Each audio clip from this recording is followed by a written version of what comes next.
Good afternoon, everybody. It's a couple minutes, 1 minute after 4, and I'd like to call to order the meeting of the Bay County Commission. Madam Clerk, could you please take the roll? Durancheck. Here. Krieger. Yes. Big Egg. Anybody sing along?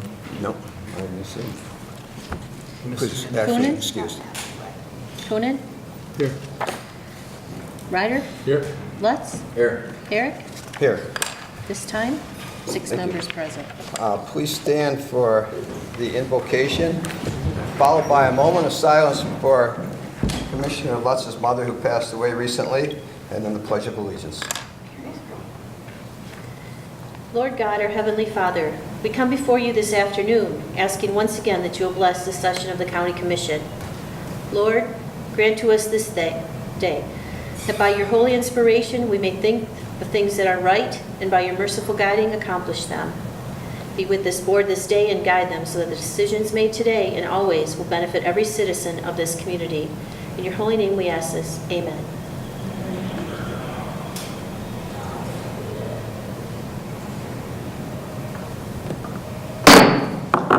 I pledge allegiance to the flag of the United States of America and to the republic for which it stands, one nation, under God, indivisible, with liberty and justice for all.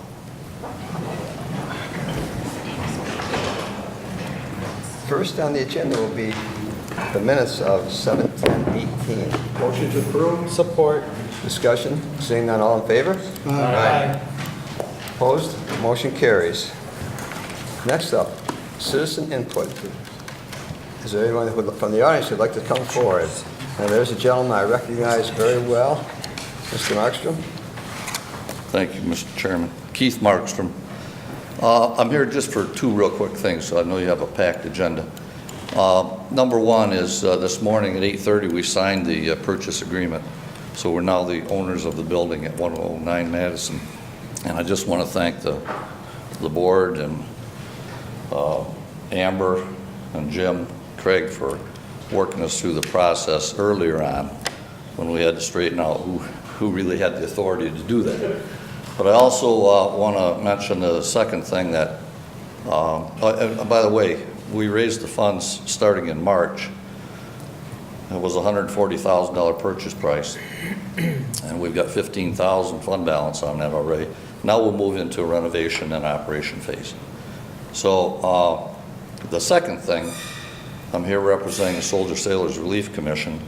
We've had several meetings working on policies to line them with county policies, but obviously we have to be maintained as a separate type of organization. And again, I want to thank Amber and Jim and Craig for steering us through that process. We're not quite home yet, but in your packet, I know you're dealing with an issue today in support of a letter that we've drafted to Representative Elder requesting that the 1899 statute be revisited because it's so archaic that we'll never be in compliance with it. So we encourage your support of that. And we also would ask that, unless it's been communicated, we'd like to have that also communicated to Representative Glenn, Senator Green, Representative Wentworth, as well as Jim Stamas, 2 veterans in charge of Veterans Military Affairs and Appropriations. So I just want to thank you and just bring you up to date. Thank you. Mr. Barsha. Yeah, I'd just like to, if I could, just compliment Keith on the tremendous leadership you've shown, not only in the past on the projects you've worked on, but with this latest Veterans Activity Center. It's amazing how you have the ability to collect money like you do. Okay? Well, I I appreciate very much your compliments, but there's a lot of people that stand behind that. Yes. We know that. So. Well, I know it's a team, but it takes leadership. Thank you. I Keith, we appreciate really that. appreciate all of your efforts on the Soldiers and Sailors Relief as well as the new center. I was gonna say you gotta have a leader, and you do. I mention it all the time when I'm out and people appreciate what you do. You do a great job for them. Well, it's all about the community. You know that. That's why Yes. you guys are here. So, thank you. Thank you. Anyone else from the audience that'd like to speak for citizen input? Yes.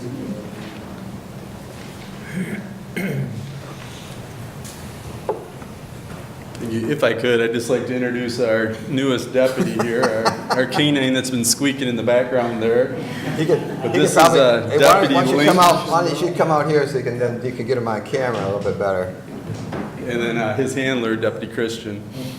But Link's our new addition down there, so. He's what, Mark, Dutch Shepherd? Yeah, he's a Dutch Shepherd. And we've had him since about May, he started.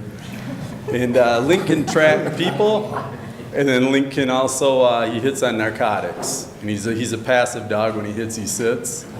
And he's already come in pretty handy already. We had a missing person that he located in Bay County, and then we've also used him up in the jail a couple times, going through the cells and stuff, which he's detected stuff. And then he's also been on with parole and on a few sweeps, but still doing a lot of training with them. But he's been doing real good so far. I wanted to So see just Commissioner wanted to Lutz try to steal that ball from him. That's it. Oh, I doesn't keep hanging out with him. I saw mine. What is he, Mike? About 1.5, 2? Yeah, he's not even 2 yet. So, I know you're Pat, but we just want to bring him in and introduce him to everybody. So, How long can Link be in service? Like 2 years, 5 years? He's a little bit smaller, so probably around 8, 9 years. Oh, really? and that was part with Sharon Stahlsberg and Pinconning Township when they went through all their changes. That was where a lot of the startup funding has come from for Link. So, am I missing anything, Mark? No. Link, you want to talk, or you? Been quiet.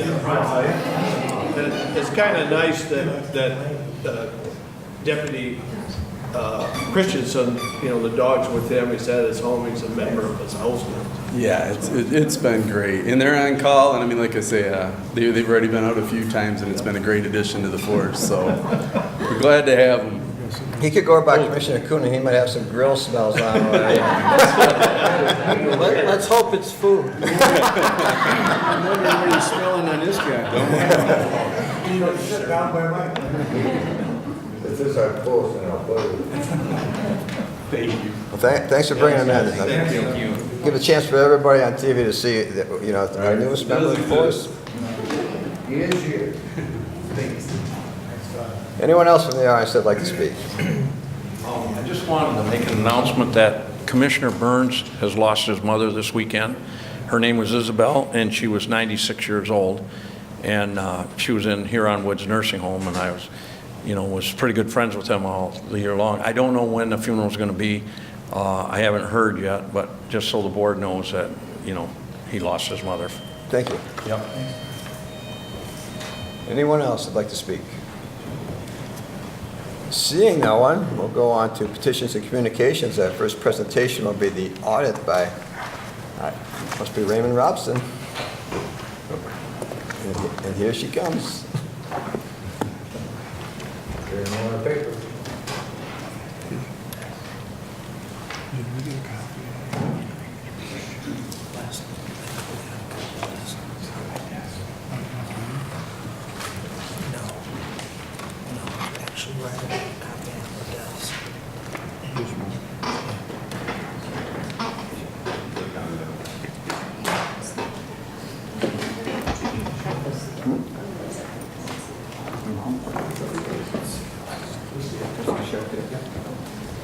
You're amazing.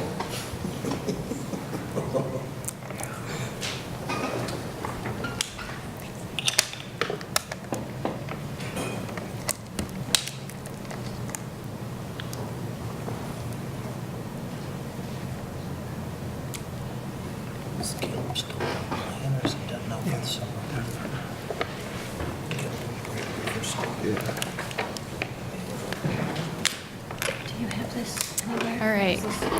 Good afternoon. Thank you for having me here to present the county's 2017 audit. Can you all hear me? Okay. I want to start by thanking Jan and her team, all the hard work that they put into getting ready for the audit and dealing with us while we're here for 2 months or more. So the results of the audit this year, The county received an unmodified opinion. This is the highest level of assurance that we, as your independent auditors, can provide. This means that the financial statements are fairly presented in all material respects, in conformity with generally accepted accounting principles. And you'll see at the top there's pages that go along with the bound copy of the report that you should have received.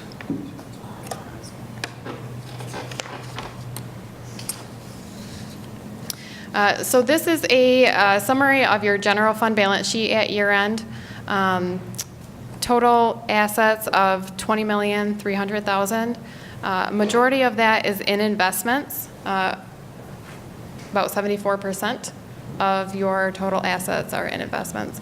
Total liabilities of $4.3 million, and some unavailable revenue or deferred inflows of $639,000. These are related to the property taxes receivable that are not collected within 60 days after year end.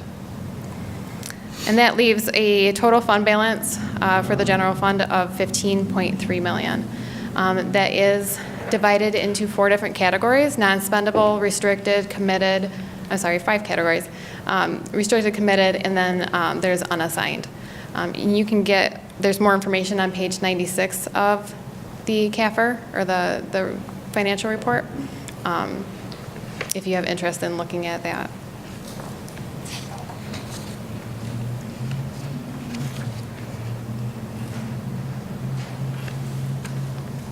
So this slide shows the general fund revenues, final budget versus actual.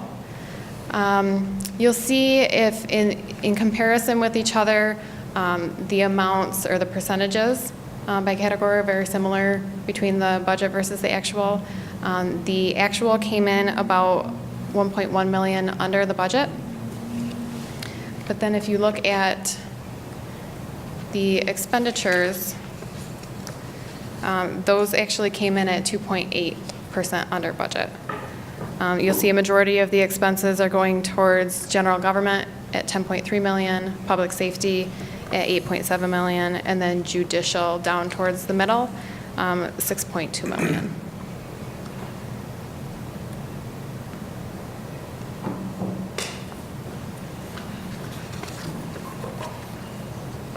So when looking at how that impacts the general fund balance, there was a budget to decrease the fund balance of $414,000, and what actually happened is at year end, the fund balance was increased by $1.3 million.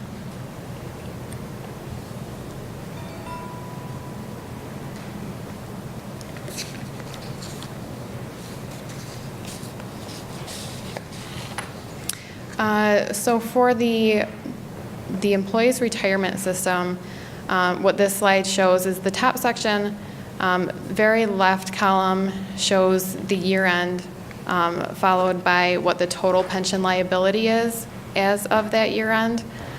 Then the plan net position, so that's the assets that go against the liabilities. And so that results in an actual asset rather than a net liability. And you actually see this in your full accrual funds sitting as an asset. So the plan is 107% funded as of December 31st, 2016. The bottom section shows the actuarially determined contributions. So this is what the actuary says should be contributed for the year to keep it funded, and what actually was contributed.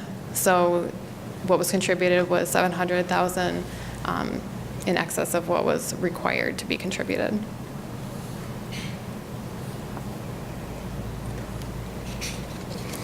This slide shows similar information, but for the retiree health plan. So at year end, the most recent valuation was done as of December 31st, 2015. That's why you're seeing the dates differ a little bit from the year end of the audit. So as of year end, the value of the assets was $12.3 million. The liability, the total liability was $67.8 million, resulting in a net liability of $55.5 million. This is currently not recorded in the full accrual accounts, funds, but next year with the implementation of GASB 75, you will see this included as a liability in the financials. Was that healthcare? Is that what you're talking about? Correct. I can't So you see, saw- I can't see from here. Is that? Sorry. You got healthcare on there. Okay. What percentage of funding would that be? I don't know how to go back on this. There we go. Yeah, so it's 18% funded as of December 31st, 2015. The required contribution for fiscal year 17 was $5.3 million. 1.4 million was contributed. And when I say required, that's what the actuary says should be included or added to the fund, but it is not a requirement as it is for pension.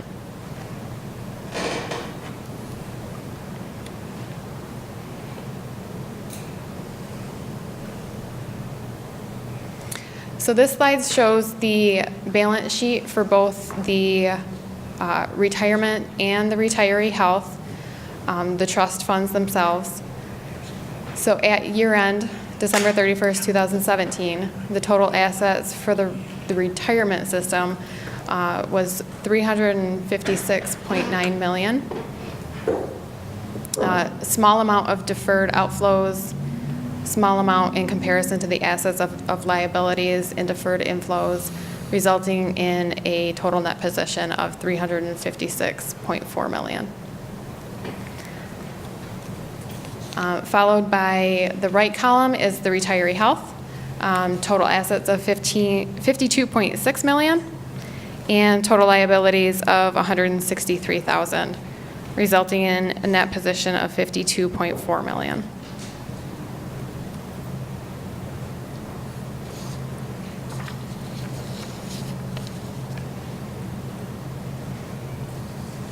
So the change in both of those trust funds in the retiree health system, the retirement system, total additions of $63.3 million. A majority of that is related to net investment income.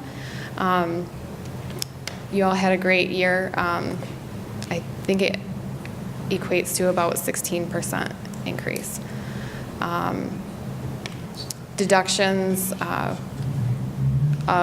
$18.3 million, resulting in a change in net position of an increase of almost $45 million.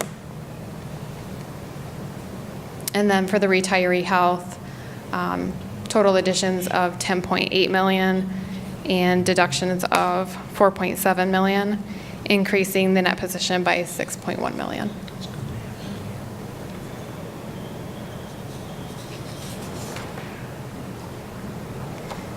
Are there any questions on the financials that I've gone over so far? Yes. Just on that, on the VIVA, if we're not using the VIVA presently, what were the deductions of $4.7 million? So it's a requirement that even if you're doing the pay-as-you-go or paying out of your general fund or other funds besides the trust fund, it's a requirement that it's shown through the trust fund. So the additions or the contributions are shown even though the money didn't go directly into the trust fund and come out of the trust fund. That $4 million came from general fund. Does it all come from general fund? Well, it's all right. You don't have to. Yeah. It comes from the. Okay, I understand it now. I just didn't know. Thank you. Any other questions? We're good to go. Keep going. So we did not have any findings, and we're currently working on finishing up the single audit or the testing audit of the federal expenditures. But as far as the financial audit, we did not have any findings, material weaknesses, or significant deficiencies. We did have one repeat comment related to the library cash receipting process and the segregation of duties. And due to the size and nature of the library, some of the duties that we would expect or recommend to be segregated are not always segregated. So we just recommend that you keep an eye on that and segregate as much as possible. I know it's hard when you have small groups or less employees, that it's hard to do that sometimes. And you can see that there's a document, I don't know that you have it in front of you, the independent communication with independent auditors communication with those charged with governance. You can see that recommendation in that document. And also within that document, there's the upcoming changes. A couple that I want to point out are GASB 75, as I commented on before, is the retiree health. The liability will be added to the balance sheet next year. So we get to look forward to that.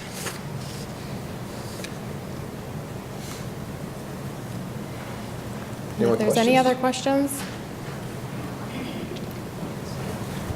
You must have done a perfect job. Oh, ma'am. Mr. Chair, we did have one issue with our audit this year. Even though we had submitted on time, Raymond had accidentally online included Midlands, the city of Midlands audit instead of ours. Right. So by the time the state found that, they asked us to resubmit and they took it down and then we resubmitted ours.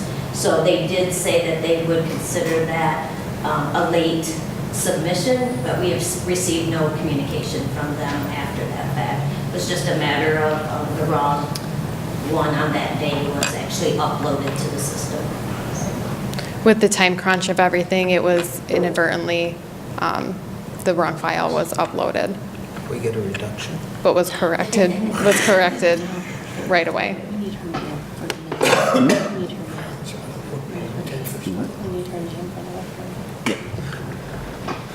Move to receive. Support. All in favor? Aye. Would you make sure that our clerk gets a copy of this, of the whole report? She doesn't have one yet, but she needs one for the record. So we just need to get one, okay? A copy of the report. Do you have an extra? Or do you want me to bring it? Okay. And her name, please. And her name. Oh, and what's My your name, Heather Keebler. It's on that. Thank you. Perfect. Right. Thank you. Thank you.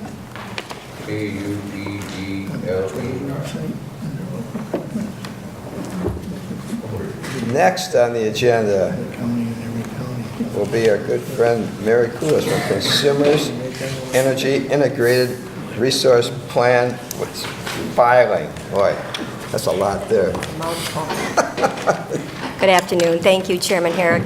We appreciate the opportunity to present information to the Board of Commissioners relative to a plan that we had recently filed with the Public Service Commission. Recognizing that you have a full agenda, this will be a high-level overview of the plan that we filed, but we thought it was important because it does have local implication with respect to early closure of Karn Units 1 and 2 in 2023.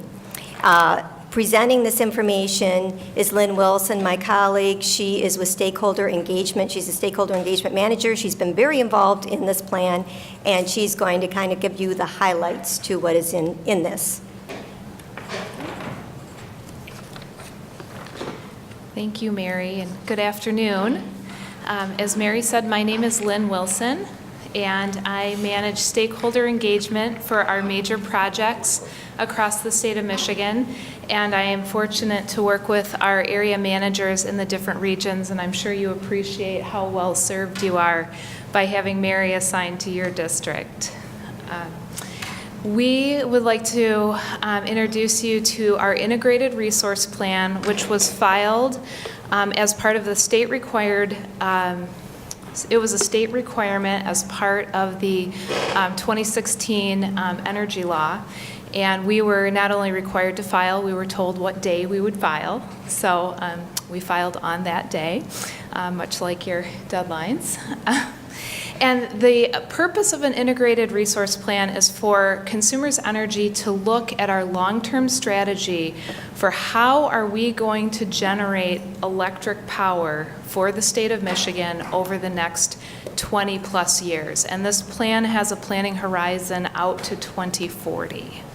So clean and lean is really the theme of that document. And as Mary said, we'd like to walk you through at a very high level and certainly happy to take questions, but recognizing that you have a full agenda today. Everything that went into the plan was held up to a metric that included our mantra, our promise to deliver world-class performance along with hometown service.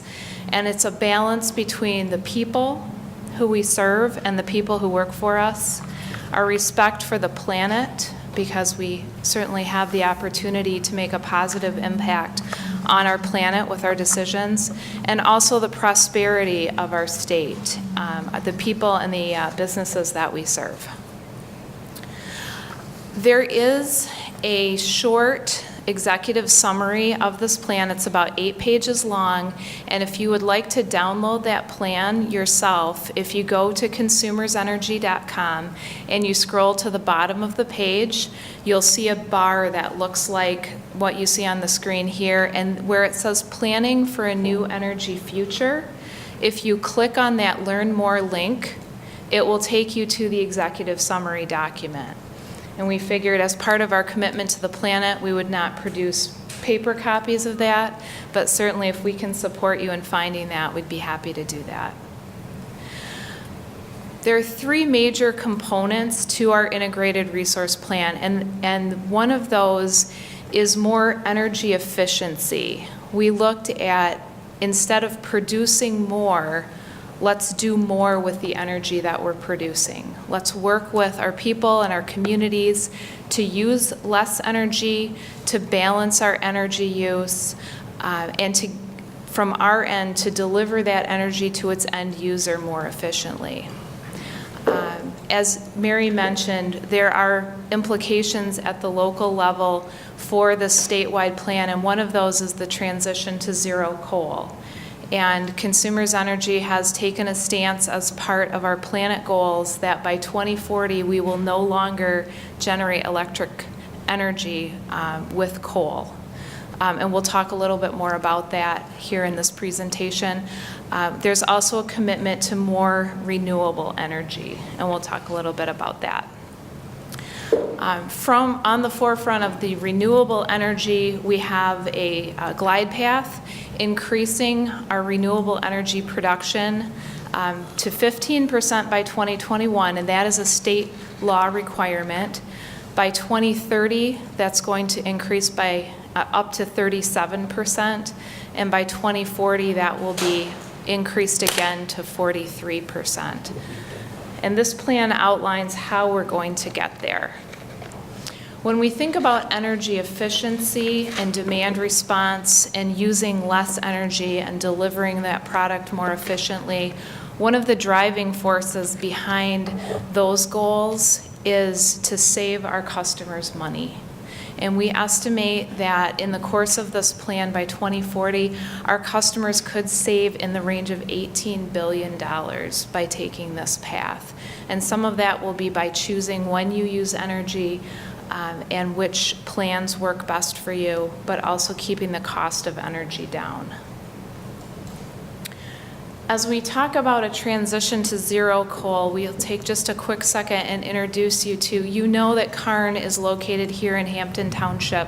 There are 2 coal generation facilities, and 1 and 2, and then 3 and 4 are powered by coal, or by oil and gas. At the same time, Campbell is our other coal generation facility, and it's located on Lake Michigan. It's almost due west of Grand Rapids. If you drew a line from Grand Rapids, it's in Port Sheldon Township. and it has 3. 1 and 2 are very similar to your Karn 1 and 2, and then 3 is our newest and largest coal generator facility. So as we look at how are we going to get to zero coal, part of this plan is to retire the coal generation units, Karn 1 and 2, in 2023. And that gives us a 5-year planning horizon to get to that point. Looking forward to 2031, we have plans to retire Campbell 1 and 2 and Karn 3 and 4, which will take out additional coal generation and the oil and gas facility here in Hampton Township. And that's the end of their natural life. That's not a new plan. That's been the expectation. And then in 2040, we have plans to retire Campbell 3, which is that newest coal generator that has the longest life expectancy. So in 2031, you will have no generation out here? That's correct. The plan at this point is by 2031, all the generation facilities here in Hampton Township will be taken offline. Are they looking at? He said 2031. Oh, okay. Sorry. No, that's okay. Are they looking at replacing that with newer technology? Here in Hampton. Let me answer that by saying there's a piece of this presentation that will talk a little bit about that transition. The short answer is no, we're not planning to replace generation facilities here, but we do have plans to work with the community through the transition in terms of what will happen at that site next. Yes, sir. So the footprint that Consumers is leaving with the ash pits that are out there right now, are they going to stay or being, how are you guys going to deal with the footprint left behind? Okay, so the question is about for the ash ponds themselves separate from the actual facility sites. And based on what we have done, we have some experience closing coal facilities with our Classic 7, which included your Weddock facility in 2016. It also included 2 other sites in Michigan. And based on that expectation, we would expect to maintain ownership of those ash ponds, maintain responsibility for those, and make sure that we remained in environmental compliance for those areas. If we do something else with the rest of the property, if the rest of the property becomes something else, we would expect that we would continue to own those ash ponds and take care of those. Thank you. Yes, thank you.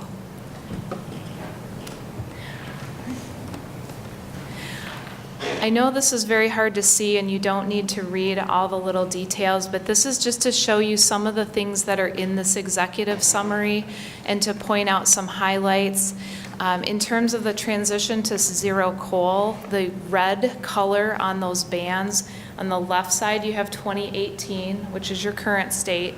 In the middle you have 2030, and on the right-hand side you have 2040. So you can see that currently we generate 32% of our electric supply from our coal facilities. And in 2030, we'll expect that to reduce to 28%.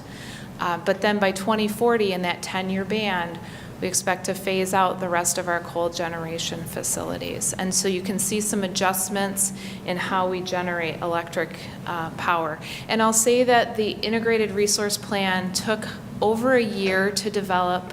We did extensive computer modeling, we did public input, we did meetings with interested professional groups as well as the general public. And so there was a lot that went into thinking through this, but primarily this computer-generated modeling to think about the what-ifs. And there were literally 40 or 50 potential futures that were considered. And some of those were required by the energy law, and some of them were recommended by our in-house experts, and some by external interest groups. So it was a very long and thoughtful process. I just wondered, back on that other slide there, you have market, not that one, the one after that you have market purchases. So Consumers is going to go buy energy from someone else, and who's going to be the big producer in the state besides Consumers if you're buying energy from them? Okay, that is an excellent question, and this is how I'm going to answer that at this point. Because, in 2040, we don't know exactly what's going to happen. There's going to be things that happen in the course of time. We are required to refile the same plan at least every 5 years, and we very well may file it more frequently, depending on how quickly the energy market is changing. I kind of think of that piece as a holding pattern. It's important for us that we are saying that we are not going to build another single large generation facility, and we'll look at kind of how we see our replacement strategy. The market purchase piece is kind of an undetermined. And I know that's not very satisfying to say, but I wish I had a crystal ball that I could say I know exactly how we're going to be running our business in 2040, but we just don't know. Commissioner Lutz. Yes. So this year you're going to be purchasing 24%. What's the other 8%? The 8% in the dark blue, we love to use acronyms. So EE is energy efficiency, DR is demand response, and CVR is a voltage reduction strategy. So that's getting at the piece where we're working on using less energy, becoming more efficient, and delivering the energy more efficiently, because that's a huge part of our strategy over time, is to increase not only our renewables, but the energy that we don't use, or making sure that we aren't wasting energy. Yeah. Commissioner Ryder. Yes. Could you address what's going to happen with the workforce? Are you going to, by attrition, reduce your numbers? And after 2023, how many, do you have any idea how many numbers of your workforce will remain in this area until 2030? Yeah. 3 and 4 are down? Okay. Right? Yep. And Yep. so, 2 questions. Yeah, no, those are... Through how do you plan to address that? Is it through attrition? And then again, what kind of numbers are you going to maintain, or are you just going to leave the area? Okay, good question. I wish I could give you all the answers right now, but I can't. I can tell you that there is a process that will be put into place that considers the OM&C employees. It's a unionized contract. So we have provisions in that contract that say what that process is and what will be offered to them. The company has been willing and able to say at this early stage that anyone who wants to maintain a position with Consumers Energy will be offered the opportunity to do that. Exactly where those jobs will be, we don't know. That will be something that we will have ongoing communication with you. I think, honestly, we're probably 2 to 3 years early to get into specific details, but there's certainly a team in place that works on that question. Yes. Yeah, and that is an important question, and we do recognize that. A question about nuclear energy. Do you still have any nuclear facilities, or any plans for any new ones? The question is about nuclear facilities, and the nuclear ban there, that 19%, is purchase from Palisades. That will expire in 2021. We have this coming up.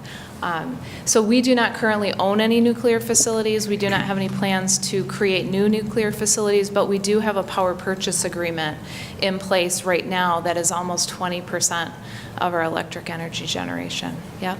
Commissioner Coonan? Looking at 2040, that dark blue, which is kind of like becoming more efficient, you're actually going to be producing less energy and delivering more efficiency. Yes. So people are going to be, and some businesses do that right now just to capture the savings on off-peak absolutely power.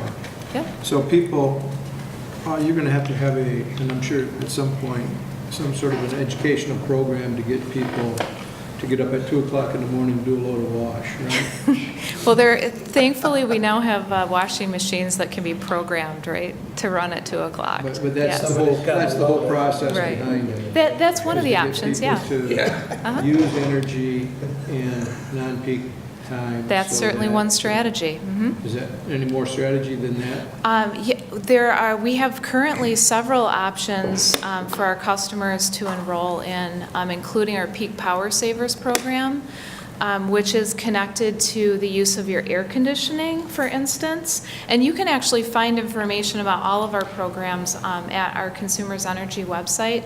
But if you think about energy use during the daytime, it kind of goes along, and then between like 2 and 6 on certain very warm days of the year, that demand peaks higher than it does any other time of year. Maybe 3 or 4 or 5 times during the whole year.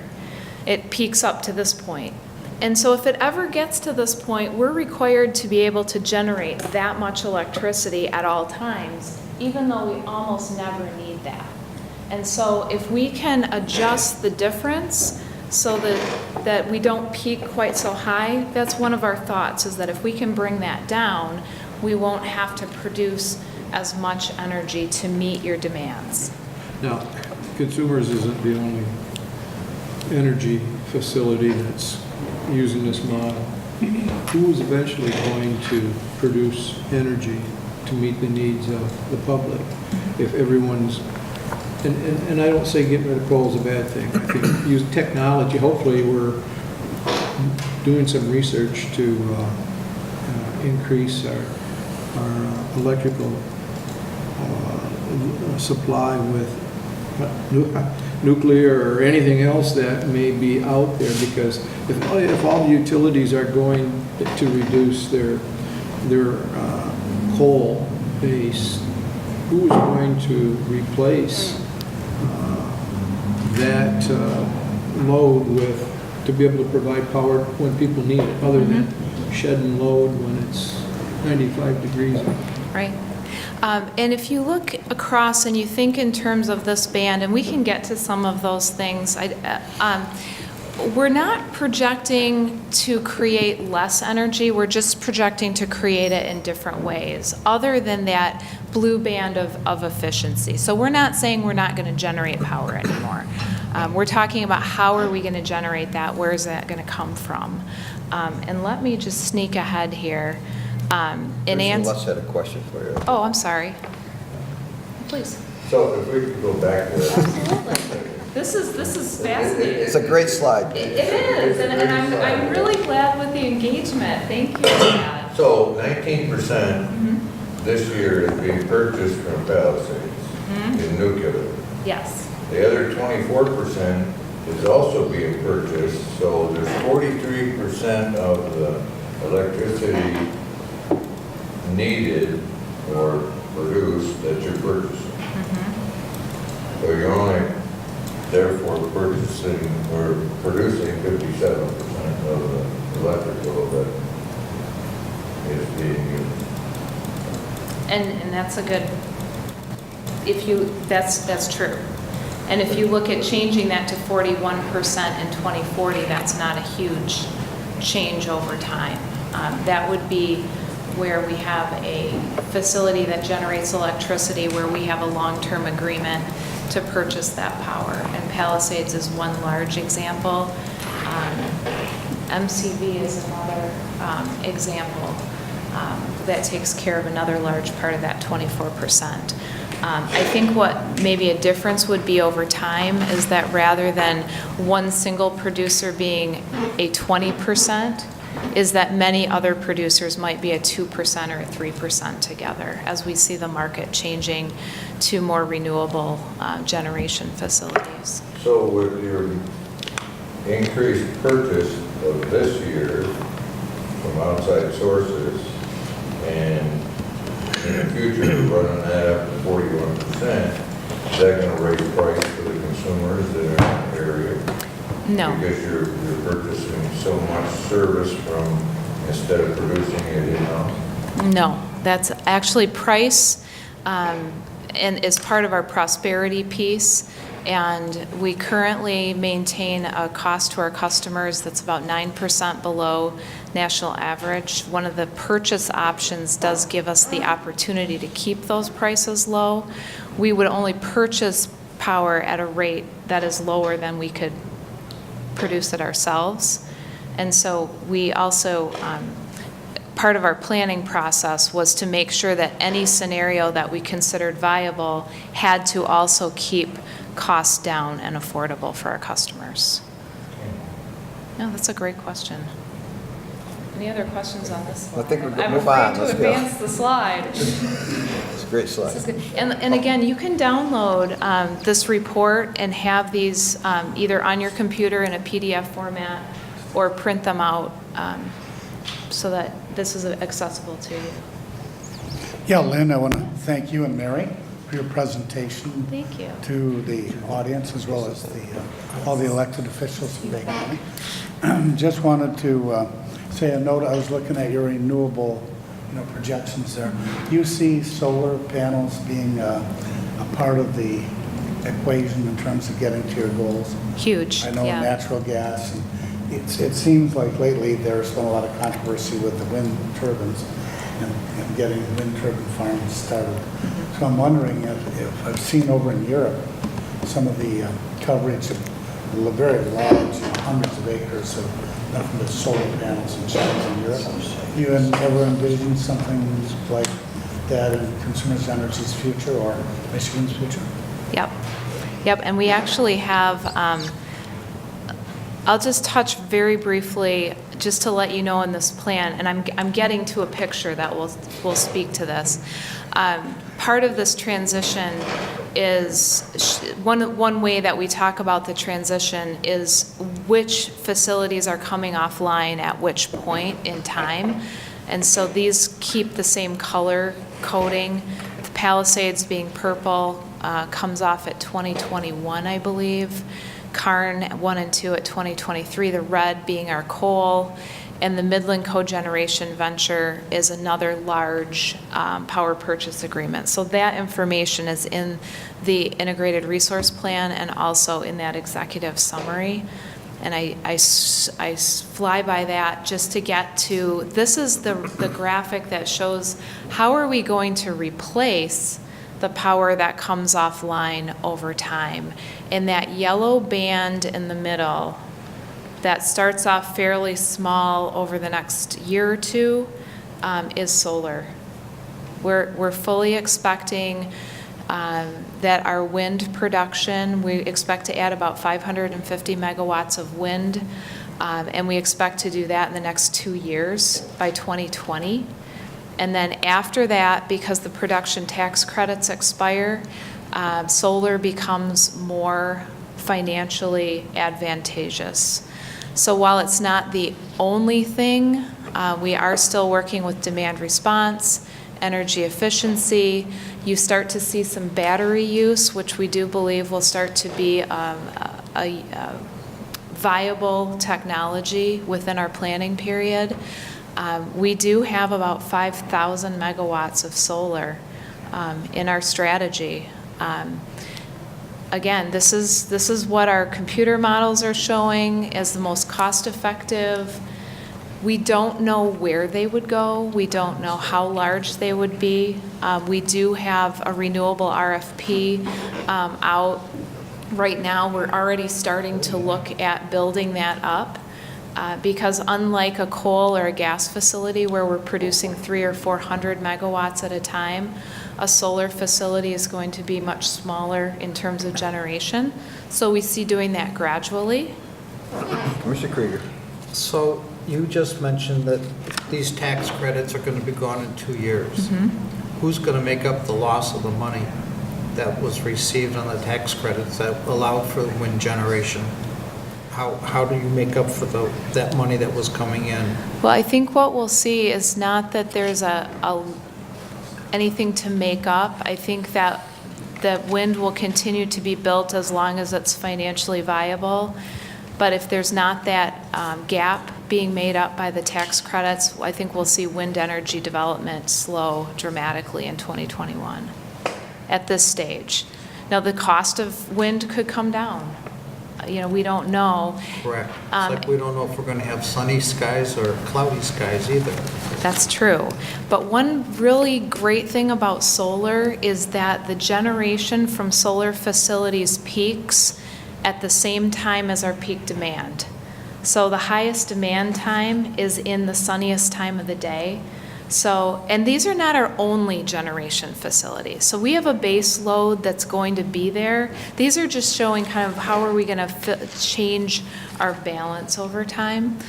We still have gas generation facilities that produce electricity that will remain in place. And the power purchase agreements like we've talked about. So, but solar, yes. We at this point feel like that is going to be a major part of our strategy moving forward.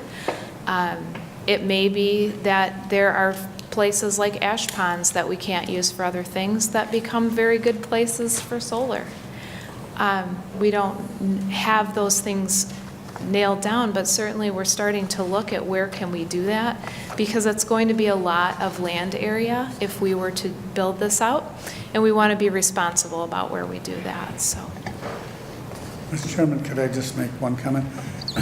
In the past, based on Consumers Energy's experience, I would think that there wouldn't be as much public opposition to solar panels in a field as there would be to the large, tall turbines that some people feel change the landscape a little bit. So it'd be easier, hopefully, do you think, in your experience, to site a solar farm, solar energy farm? hard to say. Certainly, the regulation of solar is a hot topic at this stage, and siting of those facilities too. So, but yes, thank you for that.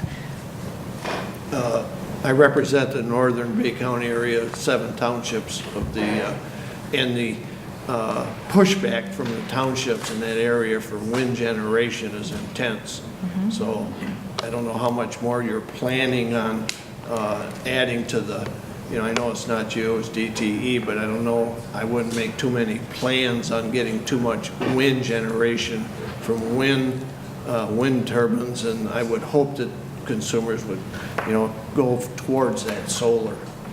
Thank you just for a piece that. of advice. Because Thank you for that. unless Yes, you've had your head in the sand, just go to one of those meetings, and you'll get an education. Yes, part of my job responsibilities include outreach in those communities. We do have approval to build Crosswinds Energy Park Phase 3. It's in Tuscola County, Columbia Township. We have a very good relationship in those. There are 2 townships there. And we announced in June that we have an option to purchase Gratiot Farms, which is in Gratiot County, North Shade Township. And that community also has been a very receptive community, but there's certainly a balance in finding the right place for the right developments. Yes, yes. We talked a little bit about the cost being a driving force as we evaluated our options. I want to repeat that. We also talked about the fact that our energy savings plans and our rewards sort of programs are available at consumersenergy.com. I'd really encourage you to check those out. And also, again, we mentioned we don't have any big bets. We don't have any plans to build a huge replacement facility. We feel like we want to be nimble. We want to be able to be responsive to an ever-changing energy world market. So we have the solar, we have the wind, but we also have the opportunity to reassess every 3, 4, 5 years, and absolutely required every 5 years. A little note on the timeline. I mentioned we filed the Integrated Resource Plan in June. By law, the Michigan Public Service Commission has a 1-year timeline to respond to our filing. We have our proposal in, but it may or may not be accepted. So we have to wait and see. We're in that 12-month time period. And then we have another 6 months where MISO, which is our regional energy coordinator, will weigh in on that before it becomes final. Yes, sir. Question, just if I could. So we know how government likes to control people, and we know that we're saying we're going to make individuals more energy efficient. We have toilets that barely flush. We have washing machines you can't get a hot wash on because it's not, the proper temperature. Are we going to see government come in as we get closer to the 2040 or 2020? 2040, I'll be gone, so, I'll leave my batteries and candles for my kids, I guess, but are we going to see where, and sometimes it's already happened, where you'll get a letter that says, no, based on how many people you have in your home and the square footage, you're using this much energy, when actually the homes should be at this rate. So for me, I foresee at some point somebody coming down the road and saying, you know what, that extra beer cooler in the garage, it's got to go because it's using a lot of electricity. Is there going to be some type of a regulation or some type of an oversee of what people are using on individual homes and compare them to somebody else and say, you're not within the guidelines and we need to do something about this? Maybe they're going to have to pay more for their power than the guy next door that seems to be a little less, using energy because he's already 90 years old and just watches TV. Well, I think the question might be, will we ever approach this in some kind of regulatory fashion? And we are a service provider, so we're not going to regulate. We're going to incentivize. We're going to give you money back if you do certain things. We're going to lower or give you rebates, or we might charge you more money for using more energy or using energy at a high time. But that's an economic market force. That's not, we have no regulatory power to do that. If someone else does that, that's a little beyond our control. But so that could happen, that if an individual has, let's say, 6 kids versus the guy with only 2, the one with the 6 kids, shame on them, they should only stay with 2 because it's going to cost them more for their power. Well, it would cost people more if they use more power, but I mean, that's how it is right now. I mean, not everybody's energy bill is the same. Right. So, could. right. I understand that there's a change in the industry, and and I'm sure the utilities are talking to the regulators and whoever else is involved in this process. But to me, it would seem like a national security issue if you're reducing load from coal, oil, and gas. Huge loads. I don't know what their load is out there, and you're trying to replace it with people trying to conserve energy and having solar and wind. That if you don't build a plant overnight, right. And if our competitors or our adversaries are not doing the same thing we are doing, we're at a distinct disadvantage. In a state of, I don't want to say war, but, is anybody thinking about that? I'm sure they must be thinking about that, but. Well, I want to make sure that. They're going to shut everybody's power off? We will always produce as much power as our customers are demanding.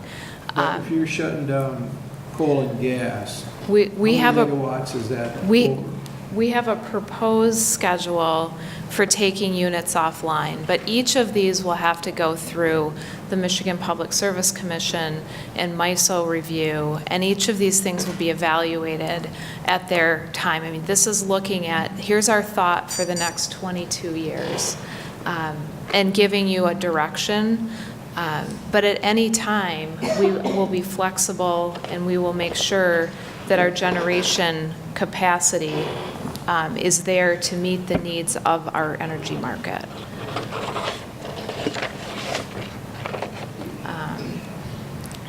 And Consumers Energy is still going to be your electric energy provider, will still be your gas provider. We are not leaving And we have a commitment to Hampton Township and to the Bay region as a whole to stay a part of your community, to work with you through this transition, to address questions like, what about the ash ponds? What is the site going to be used for next? What about the employees? We're going to be working through that with you. And we recognize that this is an economic transition over the next 5, 6, 7 years. And we want to just openly make that commitment to you. We still have service centers here, we still have facilities, we're still providing your energy. And we plan to continue to be a dependable community partner to you. So I thank you for your time and attention and your interest, your engagement. We're certainly available to answer any additional questions now or at any point in the future. So thank you. Move to receive. Support. All in favor? Aye. Opposed? Motion carries. Thank you so much. Thank you. Thank you, Mary. There shouldn't be any questions. I think we got them already.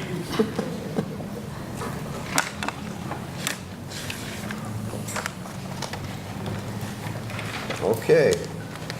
Next up, the progress report for the Bay County Home Aide position. And Kim, Vichek, thank you. This is the director from the MDHHS. And we'll hear from her next. So nice to have you here. Hello, everyone. Thank you. So as you know, I'm the director of the Bay County and Aranet County Department of Health and Human Services. So I cover both communities. But I do want to thank the commissioners for your support with this home aide position. It is crucial in our tools of how we deal with families. And I did provide some data, but I don't want to go through the whole proposal and the whole data set with you, but I will go through the highlights and just kind of explain a little bit about where we've been and how we've been doing. So February 2016 was when we were able to first get the home aide program up and running. So from February 16 through December of 17, we've been able to work with about 45 families. And in those 45 families, we've been able to benefit 110 children. Our home aide, her name is Brandy Nadabny Meisner. And Ms. Meisner is the one who's been involved with the program since the inception. She is out in the homes regularly. She is providing assistance and tools to help parents who are struggling with parenting. The goal is to basically reduce the risk of future abuse or neglect of children. And so the models that are used are many. There's parenting and parenting instruction, referrals to other services such as things like to deal with homeless issues, housing stability. Substance abuse, of course, is huge with a lot of our families. And so we are working in tandem with our community resources to work with the family as well. Some of the things we've also been able to identify with families is helping them to advocate for their children with other community resources in the schools and things like that, and then which gives them more of a voice and some confidence in how they work with their child. So, so the program has been extremely successful. Our goal is essentially to stop the cycle, if we can, of abuse and neglect. Some of the families that we see have been generational, and so if we can get in there and try to make a difference, that's what our goal is. One of the ways that we try to measure the goals and the outcomes with this program so that you can know if it's successful is through a risk level assessment. So we provide a risk level assessment at the onset of the services. And then when the case is closed, we follow up within 3, 6, and 12 months afterward and to see how the family is functioning. And we have found that's a good tool if we can reach the families, if we can find them. We have had 5 families that are now 12 months post-service, and 4 out of those 5 families have not had any further connection with Child Protective Services, so that's a good thing. We also do satisfaction surveys with the families who are involved, and that is another way that we try to measure how effective the service is with Ms. Meisner. And if you don't mind, I just want to read just a couple of them real quickly. They're very short.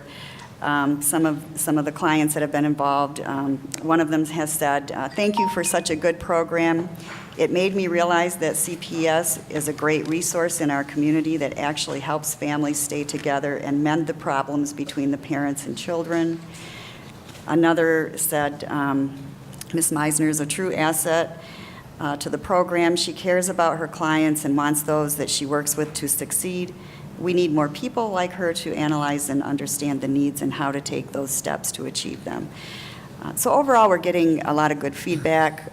We're seeing positive results, and those results are basically no further involvement with Child Protective Services. That's really the best way we can measure prevention services.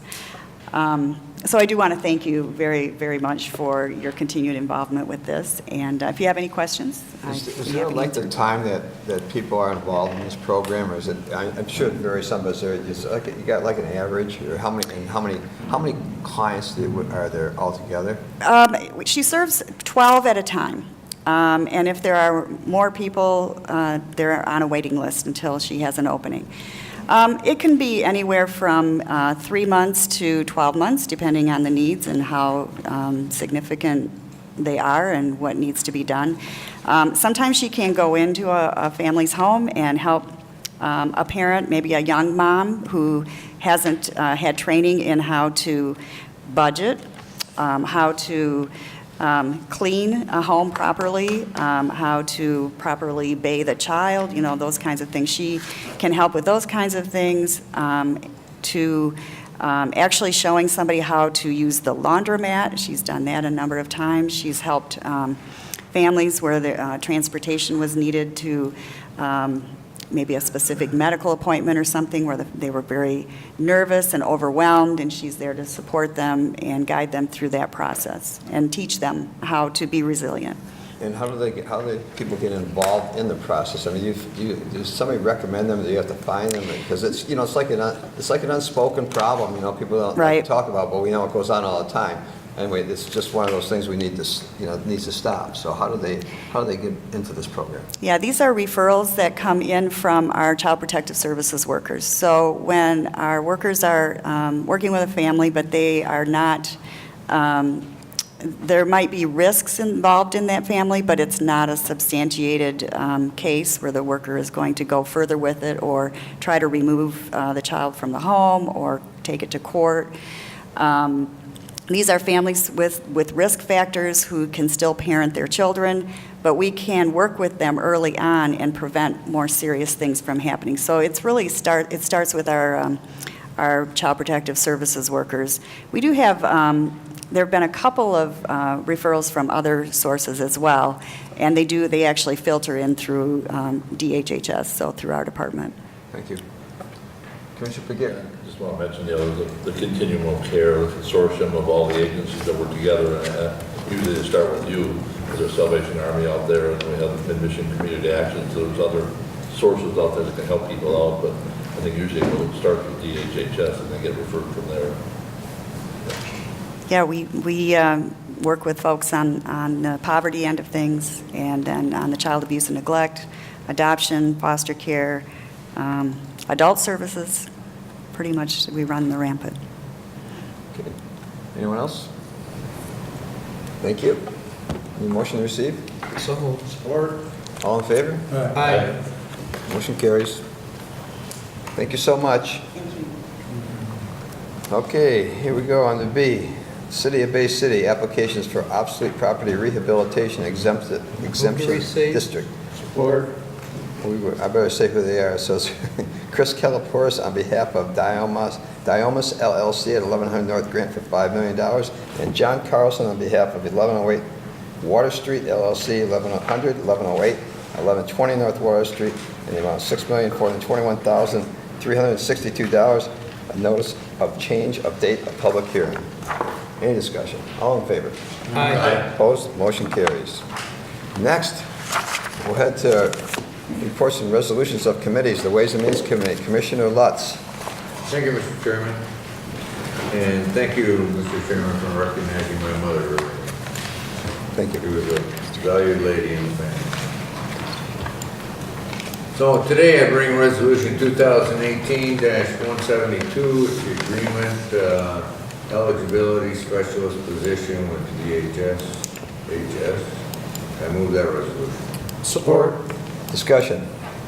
Seeing none, all in favor? Aye. Opposed? Motion carries.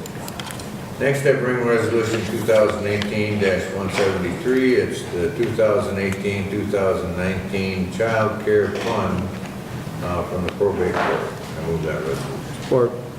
Discussion. Seeing none, all in favor? Aye. Opposed? Motion carries. Next, I bring Resolution 2018-174. It's the Safe Haven Grant Extension from the probate court. I move that resolution. Support. Discussion. Seeing none, all in favor? Aye. Opposed? Motion carries. Next, I bring Resolution 2018-175. It's the Justice Assistant Grant, JAG, fiscal year 2018 from the sheriff. We have before us a new resolution that was placed just for your information, and I believe the clerk is getting a copy of it. I move the one that was presented to us today. Support. Discussion. Seeing none, all in favor? Aye. Opposed? Motion carries. Next, I bring Resolution 2018-176. It's the OHSP grant application for 2019 for the Sheriff's Department. I move that resolution. Support. Discussion. Seeing none, all in favor? Aye. Opposed? Motion carries.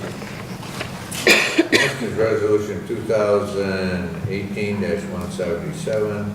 The MIDC compliance plan, the bids for representation for indigent defendants at arraignment from the Office of Criminal Defense. I move that resolution. Support.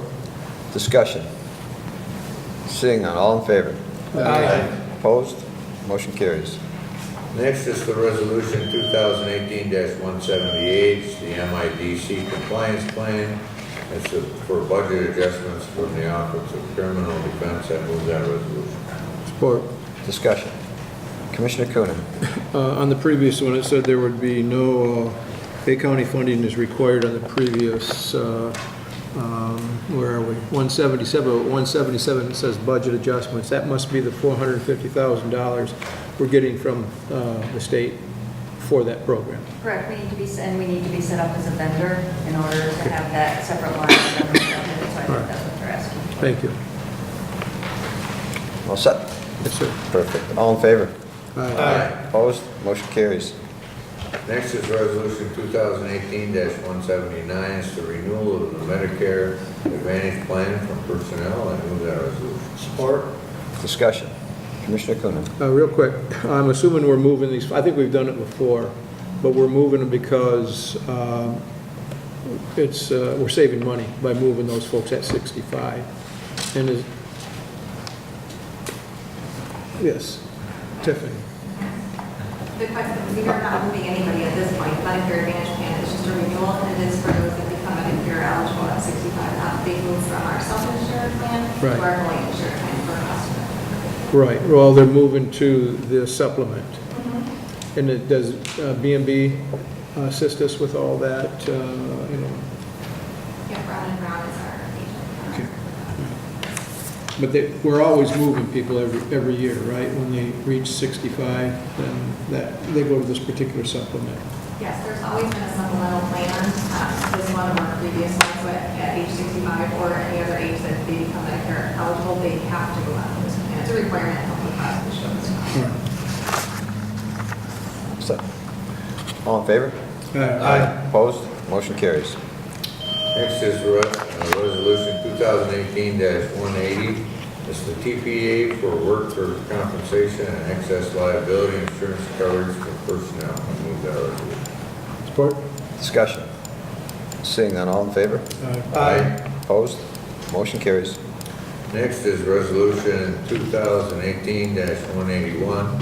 It's the on-call cooks for the Sheriff's Department for personnel. I move that resolution. Support. Discussion.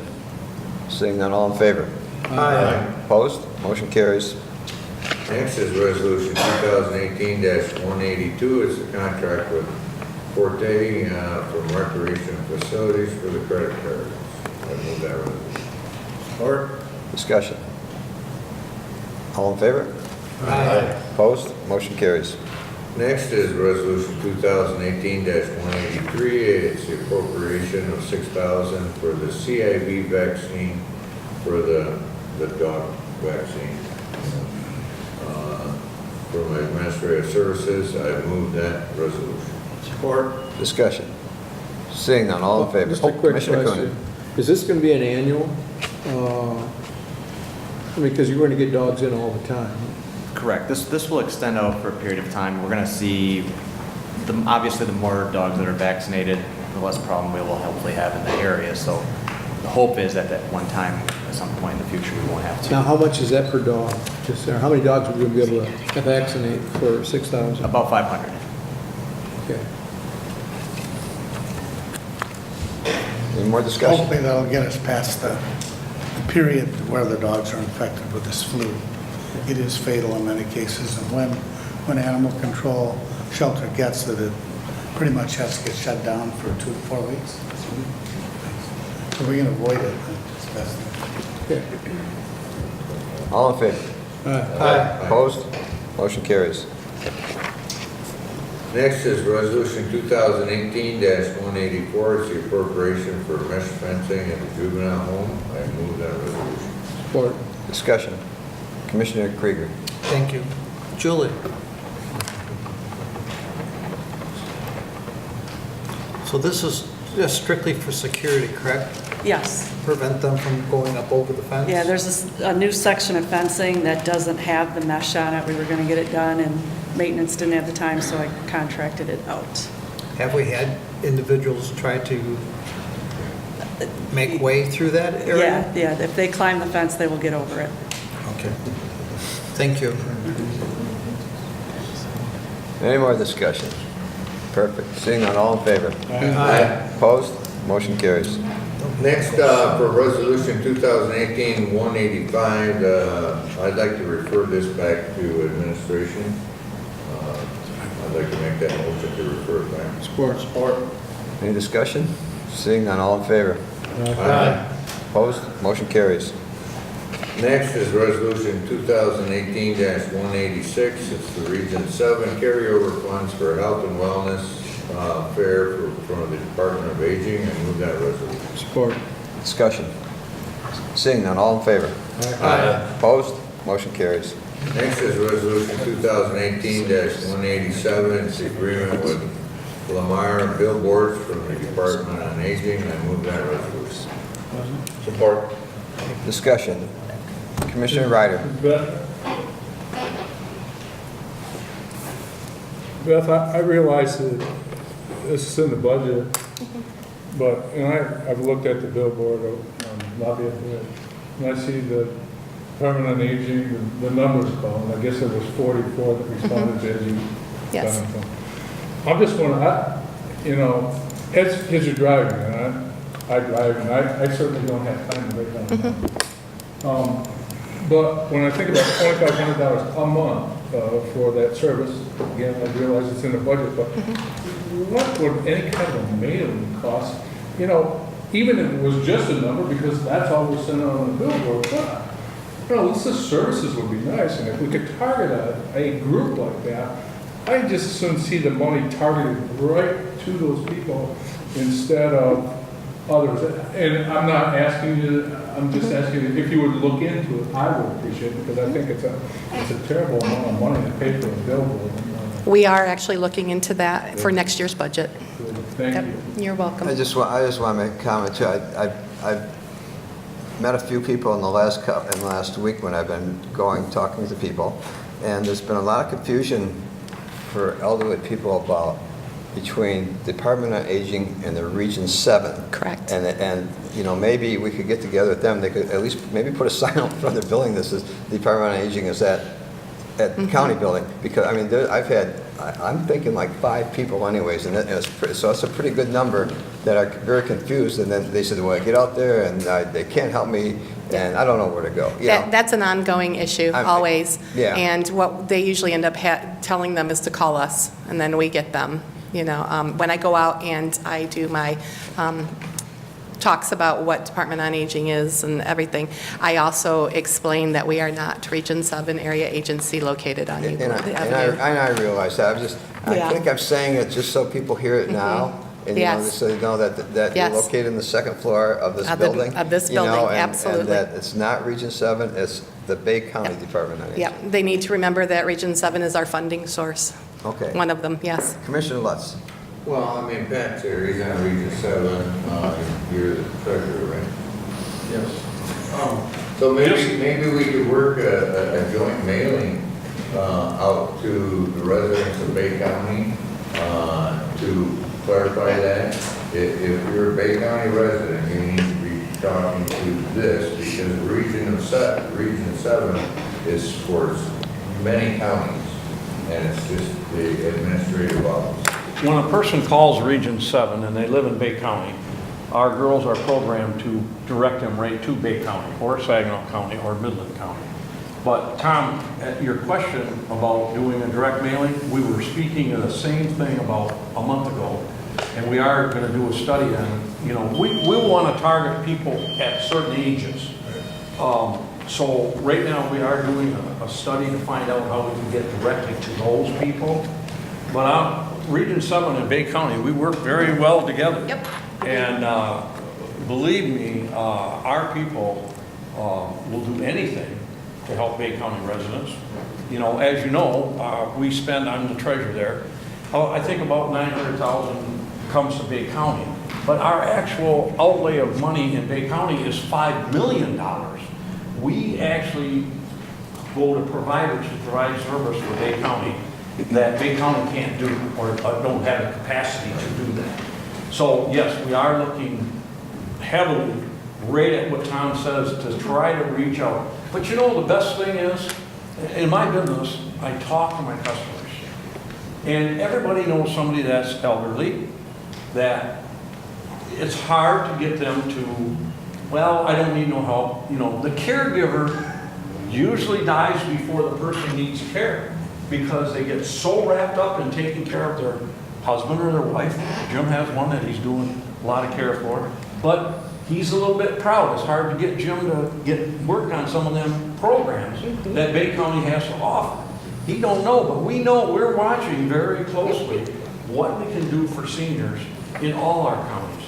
And our services, we are researching more programs, such as doctor visits to homes to people that can't get out.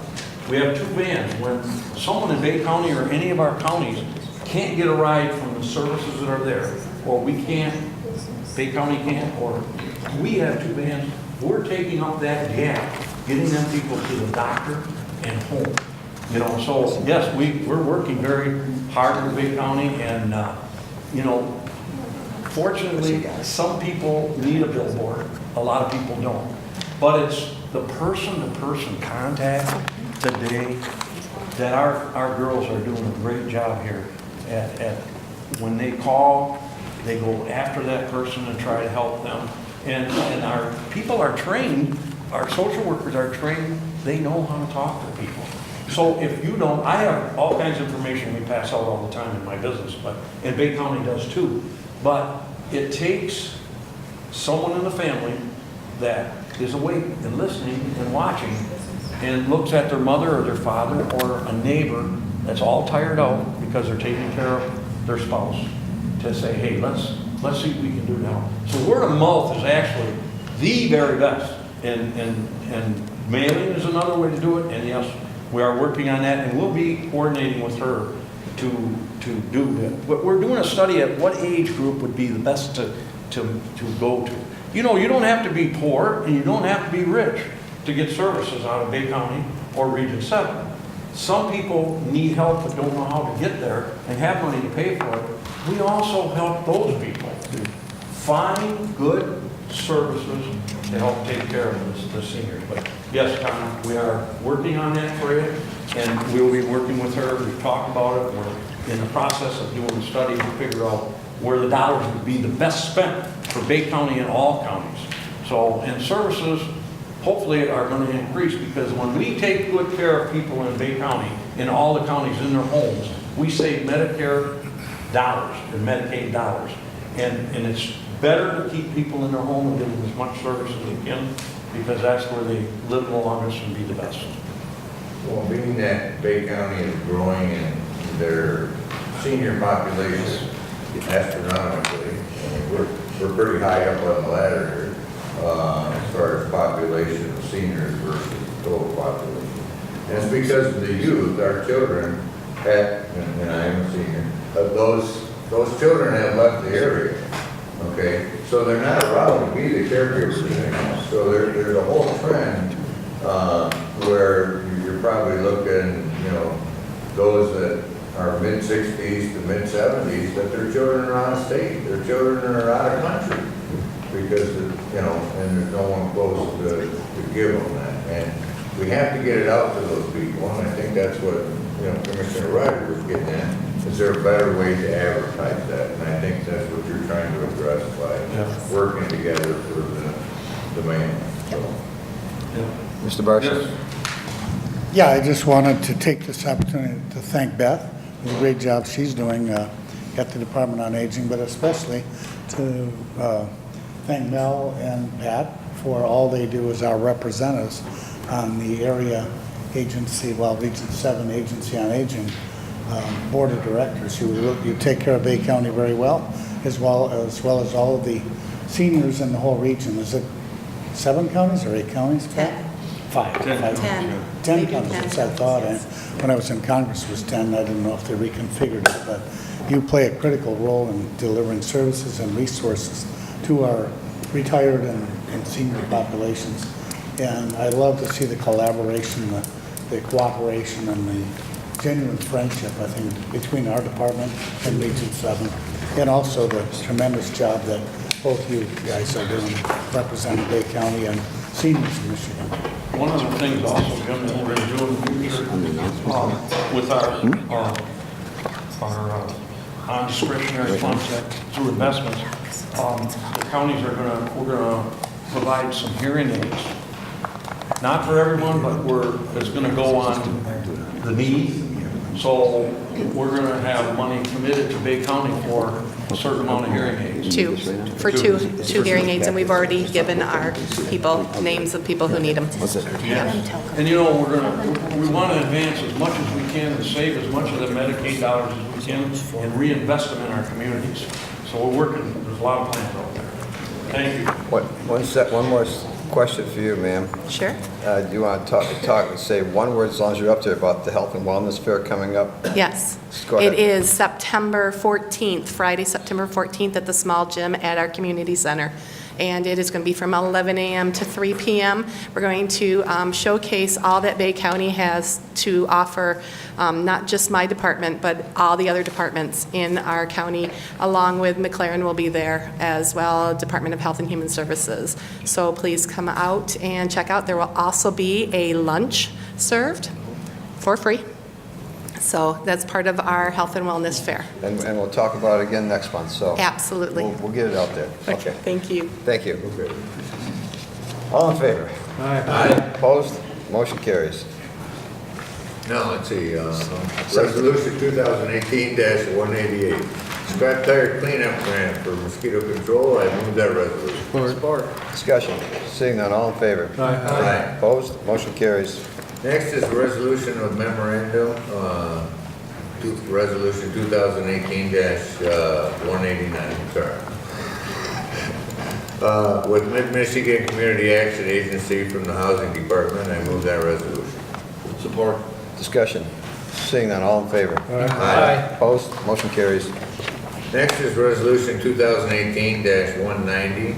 It's the payables from the General Fund, Bayonet, Center Ridge Arms. I move that resolution.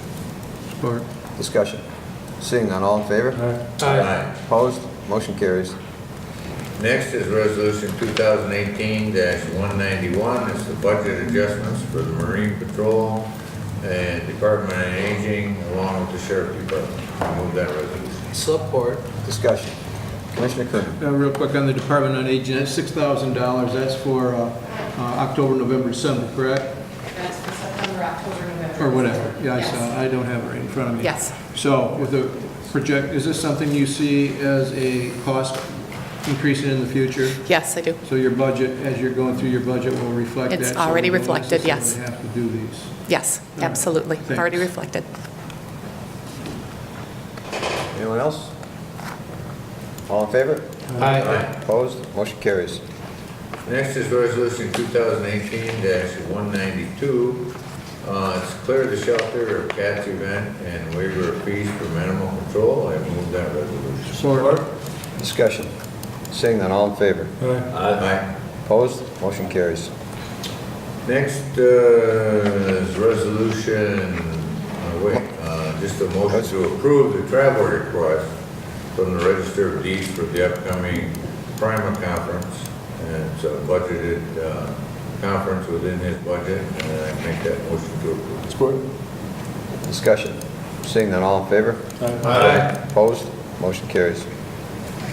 Next, under item 23, we have the items to be received. So we have tuition reimbursements from Evan Griffiths, District Court, Noreen Weiler, Finance Department, Craig Goulet, County Executive, the analysis of the general fund equity, the Executive Directive 2007-11, and the Freedom of Information Act statistics. I've moved one motion to receive all of them. Support. Discussion. Commissioner Krieger. I'm going to go ahead and I'm going to support this, but I'd like to see us kind of open the door a little bit. You know, things have been, with tuition reimbursements, I'm just having a hard time with, on some of them, as far as what we're saying, yep, go ahead, go to school, you know, work on your master's or whatever, and I really struggling to see how that benefits the county when it comes to that level. So I had asked for some numbers from 2017 and 2018 as far as what we paid, so we can take a look at it. And I know that some of this has been negotiated with labor contracts. I think it needs to be addressed when the upcoming contracts come in. So I'm just throwing it out there. Yep. Commissioner Lutz. One of the big items within that is that we as a county board of commissioners can and do create a budget, or can create a total maximum budget that we can pay for tuition throughout a year.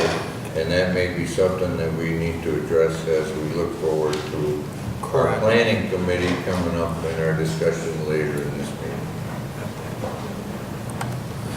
That's what it's all about. Okay. Anyone else? Seeing none, all in favor? Aye. Opposed? Motion carries. And Mr. Chairman, that's all I have from Ways and Means. Next, we have the Personnel and Human Services Committee. Commissioner Ryder. Thank you, Mr. Chairman. We have Resolution 2018-193, Nurse Practitioner Agreements. I would move that forward. Support. Discussion. Seeing none, all in favor? Aye. Opposed? Motion carries. Resolution 2018-194, the 2018 through 2019 MEMSCA Agreement. I will move that forward. Support. Discussion. Seeing none, all in favor? Aye. Opposed? Motion carries. And finally, Resolution 2018-195, vacancies in the Health Department, Department on Aging, Recreation Facilities, juvenile home and county clerk. I would move that forward. Support. Discussion. Seeing none, all in favor? Aye. Opposed? Motion carries. So we have before today, Mr. Chairman. Thank you, Commissioner Ryder. Next on the Board of Commissioners, Commissioner Durancheck. Thank you, Mr. Chair. Resolution 2018-196, Sports Hall of Fame resolution sponsored by Commissioner Vaughn Begic of the 3rd District. I move that resolution forward. I'll support that. Discussion. No discussion? Or do you have So I'm discussion? going to plug in for Sure. October 7th at the Doubletree Hotel. I don't know, are you on that 1956 or 60 St. Joe football team? How old do you think I am? If I was that old, I look really good then. You're all invited. Thanks. All in favor? Aye. Opposed? Motion carries. Resolution 2018-197, support for legislative update of 1899 statute from the Soldiers and Sailors Relief Commission. I'd like to move this forward. Discussion. Seeing none, all in favor? Aye. Opposed? Motion carries. Resolution 2018-198, reports of the county executive. I'd like to move that forward. Receive. Report. Discussion. Seeing none, all in favor? Aye. Opposed? Motion carries. On your desk, there's a resolution 2018-201. You want this now or during up for the I'm sorry. You can do it right. We just, yeah, go ahead and do it right now. 2018-201.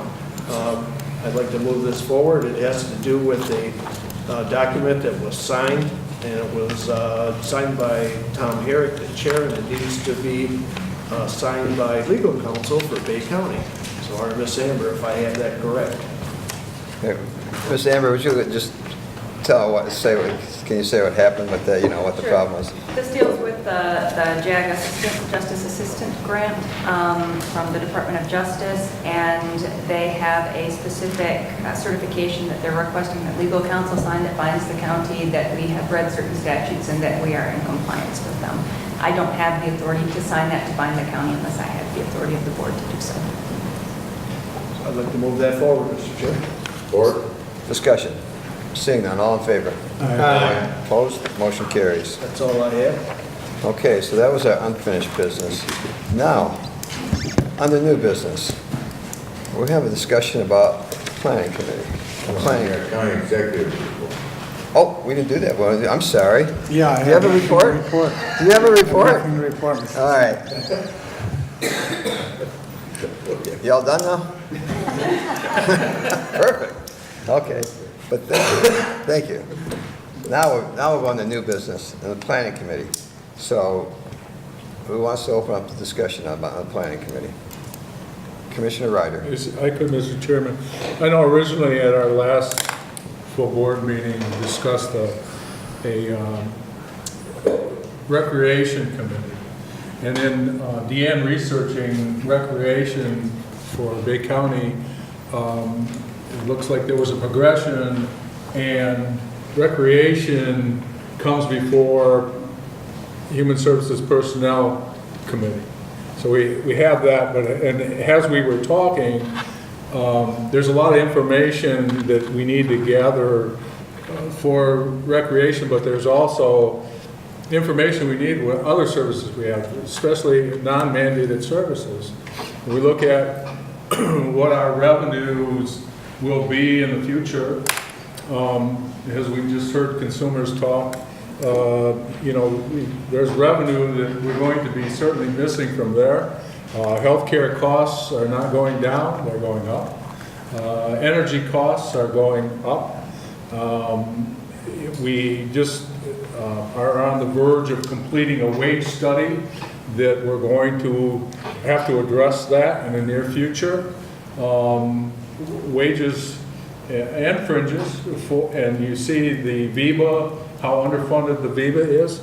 You see, anyways, revenues are not going the direction we'd like to see it.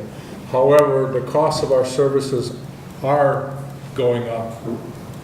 Funny they don't go up with the revenues.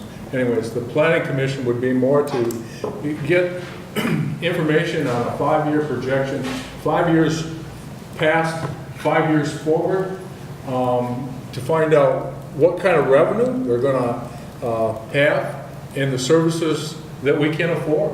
Do we what ones are, if we're subsidizing some services today, can we continue to subsidize those? So more so, and you heard Commissioner Lutz talk about the tuition, those kind of things. At one time, my understanding is they had a planning committee here at the county, and I just think it'd be a great way to look at the future and look where we are and where we're going to be and how we're going to get there. And we don't want to wait till the last minute before we start doing something and then all of a sudden start axing everything. I wouldn't think we'd want that. So it makes a good sense, I believe, to create a planning committee and go through that information gathering through wherever we can get it, from whatever department. If this department can't get it, they have to talk to another department. We'll find out where it's got to go and where it's got to come from, and we can move forward in more of a, not a guess, but kind of know what we need. Commissioner Coonan. I think information is good, and maybe over the past, I've been here quite a number of years, I want to see information on all the facilities that we have. Now, I'm not a believer that we're going to cut, I'm not going to cut things. I think sometimes you subsidize things because it enhances the quality of life of people in the community. If, for example, if the golf course, we subsidize that $30,000 a year, what I'd like to see is, there are different financial reports. I don't know if we're, and I know we have to, look at the indirect, because indirect is a service that's provided out there. I don't know, based upon one sheet of information I've seen over the past 10 years or so, that the golf course lost money. I'm not sure how they concocted that, if that was depreciation or if maybe we should put the golf course under the same program that the ice arena is under. But to get back to what Commissioner Ryder said, I think we need information on Pinconning Park, to me, Pinconning Park, the ice arena, the community center, the golf course, all these different entities. I'd like to see how they, what their revenues are on a monthly basis and what their usage is on a monthly basis. And that, to me, is the reason I'd like to see. I don't care if you call it a recreation committee or call it a planning committee or what you call it, but I would like to see more information on all of these different entities. And if they're enterprise funds or, the golf course or the ice arena at one time was an enterprise fund, but it no longer is. Golf course is enterprise. I know that. The ice arena at one time was, but it is no longer. Then it didn't work, and then they put it in special funds that didn't work. Right. So, I support, I don't care what we call it, I just support more information because we are the people that make the decisions. But I'm not one to say, hey, this is losing $20,000, we're going to cut it. I don't believe that, because, we are competing as a community against so many other communities. And if we eliminate things just because we're losing money, it might not be a good thing in the long-term picture of how we promote ourselves. So that's where I'm coming from. But I would love to see all of those different entities on a monthly agenda, so we can see and maybe come up with ideas. What could we do? The fairgrounds, it's been there sitting for how long? Is there a better use for that? And if we don't get it out and we don't get it on an agenda, you're not accomplishing anything. But if it is on an agenda, we can discuss it, come up with ideas or ways that maybe we can improve things, then it's good for the whole community. I'd like to ask our finance people, what's the going out, what's the proper range for projections going forward? How many years would be acceptable? I mean, we can go, you can try to do 10 years, but what's really, what's that number that's easier to work, what's the number that's easier to work with? Is it 5, 3, 1? How many years? 3's a little bit easier. 5, you get more to a guesstimate in a sense of what's really going to happen, but 1 to 3 years out is the average range. Does that sound logical, Commissioner Ryder, that like 3 years out? Well, sure it does, because again, I love recreation as well. I love all the services that we provide. I wouldn't want to see any of them go away. But there comes a point where if you don't have money to pay for it, they have to have a debate and make some hard decisions, just like we in our homes do the same thing. We make those decisions, and sometimes it's hard, and nobody wants to do it. But you know what? It's something that we have to do to move on. So I think 3 years is, it's great. It's better than what we're doing today. Let's put it like that. Let's get back, like the whole committee idea. I think that's what we got. Let's get past that. The others, this stuff will come, I think. But we got to. So if we want, so we're looking for a budget goes 5 years back, 3 years forward. This committee, are we attaching this to the Personnel and Human Services Committee, or are we doing it separate? That's the next question. What do we want to do with it?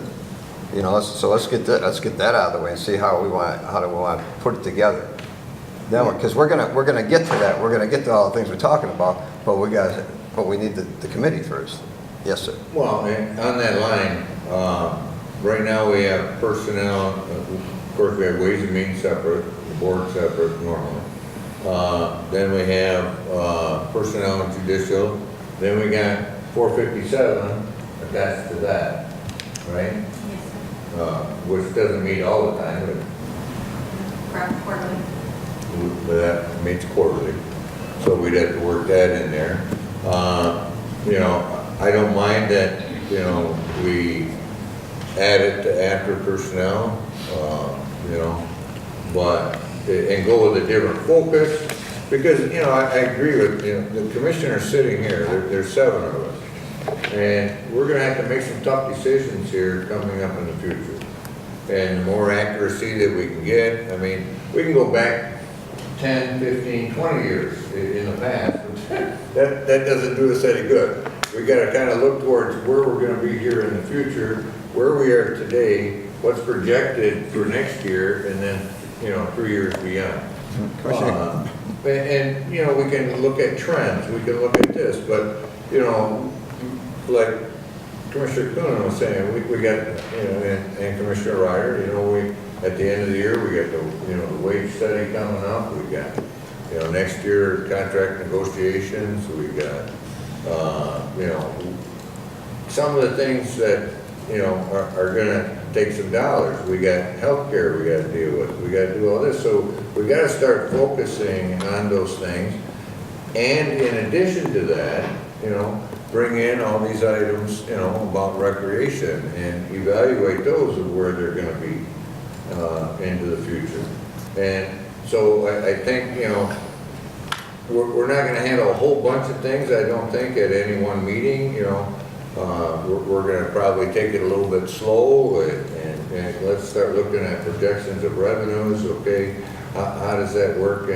And except for the golf course, everything else is a general fund item, correct? Okay.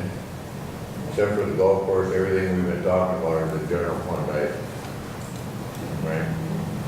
So, again, I think that's where we need to kind of start focusing, because we are going to have to make some hard decisions in the future coming up. Yeah. Commissioner Krieger. I would say we put this under Personnel and Human Services. I mean, that's where it had been from the past. Sure. And we're all here. Yep. So we all participate. That's what I was thinking. Did Commissioner Coonan, you have something else you want to add? I don't care where we put it, as long as we start addressing issues. And it's not like we've, and I've been on the board 18 years, and we've made tough decisions for 18 years. That's why we've got a $15 million surplus, and we just had a $1.7 million surplus last year. So we do know how to address things. But you need information in order to make decisions, and we haven't been getting the information because we haven't requested it. We're now requesting it, so let's get it. But let's put it on personnel judicial, and let's have a monthly analysis of each of those entities. And it doesn't have to be like, if next month is September, it doesn't have to be August, it could be July. You know, it might take them a month or two, but let's have that every month. And you know what, we can come up with some ideas on, can we do things better? Right. But until we get the information, we can't really do anything. So all I think is, if we're going to put it under personnel judicial, what information do we want? I think we should get an analysis of the usage of each entity, and with that usage would come revenue and expenditures. The Finance Department already produces quarterly reports for the civic arena, the community center, and the golf course. So we want a monthly. Well, matter of fact, the golf course has got a history back as far as you can go. And Finance produced a one-page financial information on the golf course and the civic arena. And I just printed it all over there. But it won't be difficult for them to produce it on an agenda for us monthly. Yeah, but I'm saying if you want. No, you I can think get we it want it on an agenda so we can discuss it. Is that what we're doing? Agreed. Commissioner Lutz. And unless we want to go in depth, you're looking at more, okay, this is our revenue, these are expenses, this is bottom line every month. Is that what you're looking at? There's something, you know, the simple, and then we can expand on that particular thing. Same way you do your business. Yeah. Do we want to, so that, one, I just want, then you got all the questions, but I'm just kind of getting a little, maybe confused. So we want all departments listed, or just like golf course 1 month, civic arena 1 month, or we want it all together each month, correct? Is that what we're talking about? Okay. I think we were talking about starting with the whole general fund budget. And looking 5 years back and 3 years forward. 4 years forward, where our revenues and our expenditures are going to be. And then from there, we start taking it apart. And so how long does it take to produce something like that? I mean, we have some of the information, I mean, is that, especially going forward, but I understand when you can go, history is easy. Going forward is going to be a little more in-depth, a little more problematic? The 3 years forward, I'm working with some of the other departments to try to get some of the estimates on the revenues, so that takes a little bit longer. The 5 years back, we have that information sitting in our office, so it'll just be trying to project that going forward. Okay, Commissioner Krieger.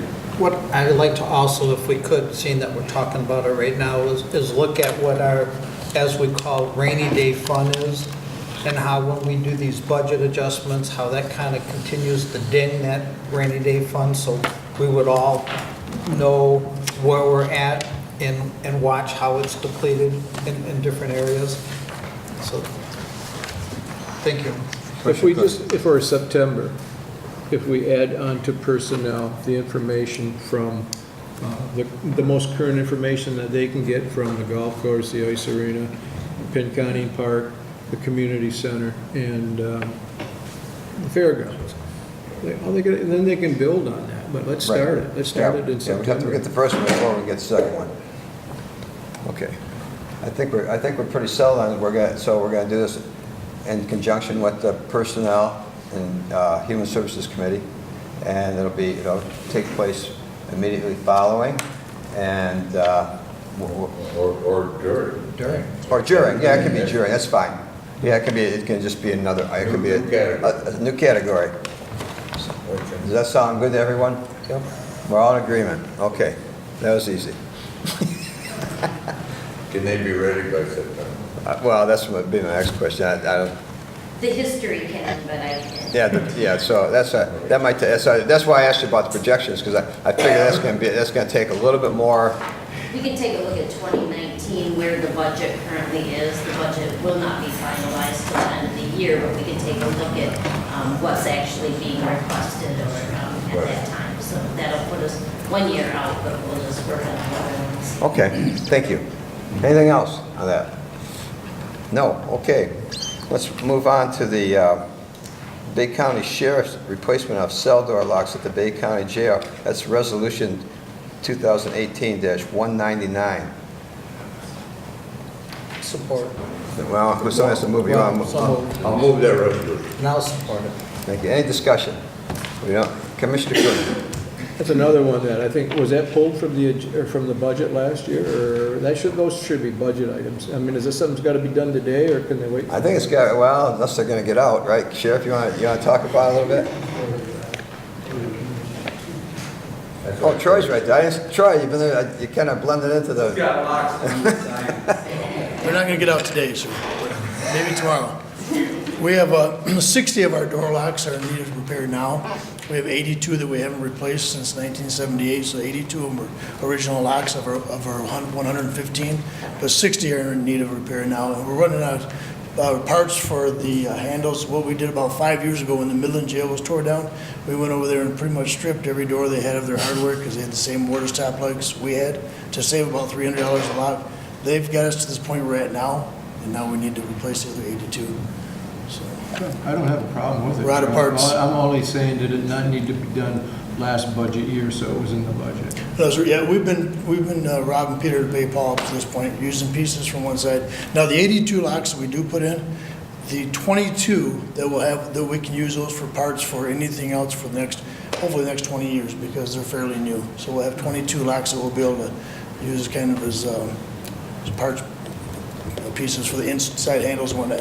One of the problems we had is for out of our sentence blocks, the inside door handles are the only way an inmate can get in there to separate themselves from another inmate if there's an issue because they're what they call dry cells. We have several dry cell blocks where they have to have the doors unlocked because of the restroom. So if an inmate gets in trouble, we have to have a door handle on the inside so they can hit the panic button. It gives us time to respond. Without that door handle, all they have is a panic button. If I was to push you through the door, you can't hit the panic button. The door handle offers that time delay. So that's why some of these are a little more pricey than others. Through Hugo's, they only do locks, cylinders, and keys. Some of the other vendors were quite a bit higher because they're supply houses. And to be quite honest, one of the vendors really didn't want to deal with this, so their price was twice as much. He quoted it pretty high just because he kind of wanted to price himself. If he was going to get the job, they were going to make some pretty good money on it. Hugo's has been pretty good with us, and the 82 locks, I'm pretty confident will be good for the next 20 years because our locks are in good shape. We're still using the same cylinders, just a different handle and a different fitting. So. Anyone else? All in favor? Aye. Opposed? Motion carries. And C, Building and Grounds pole replacement at the fairgrounds. That's Resolution 2018-200. I know that was an emergency situation. We got motion and support. All in favor? Aye. Opposed? Motion carries. Okay, miscellaneous. Anyone? Commissioner Krieger. Miscellaneous. We meet 3 times a month. And everybody knows that if there's business you need to put on Ways and Means or the full board or Personnel and Human Services, there's a cutoff, a deadline, that your information needs to be submitted so that it can be put out for us to look at Thursday night. So I'm just throwing a reminder out there to all of the departments, due diligence. If you know on Monday that it needs to be on by Thursday, we should see it Monday or Tuesday, not Thursday afternoon. So, put on notice. Commissioner Lutz. Yes, and I want to reiterate that again. We've been getting way too many after-hours requests that they're going to stop. Point taken. Sometimes some of this, like companies, I know at the end of the emergency, we know when they're an emergency, but. Well, everybody's got emergencies, but we know the emergencies from the emergencies. Thank you. Anyone else on miscellaneous? Okay, how about the announcements? I'll go out to the 2018 appointments, and I'm gonna give this to Commissioner Lutz. Yeah, my appointment to the Senior Department on Aging Advisory Committee sent me a letter of resignation, Russ Tanner. I accepted that. And then I need to appoint a new person. I had a couple very talented people that went ahead and applied. I was kind of shocked that, usually we have to go out and search for them. They were fast. In this particular case, due to, I think, a little bit of a conflict, I am going to appoint Debbie Russell to the position. And go from there. I've heard her name before. She'll do a good job. I think she will too. Well, both would have done a great job. Yeah. I agree. Okay, thank you. Next, in October. Do we need a vote? Do you need a vote on that? No, it's his appointment. Oh, do I have to accept it? Huh? Would you like to- Yeah, we need to confirm this. Should be a motion. How would we go back and find it? A motion to concur with the appointment. Need a motion to concur with Commissioner Lutz. Support. All in favor? Aye. Opposed? Motion carries. Just learned something new today.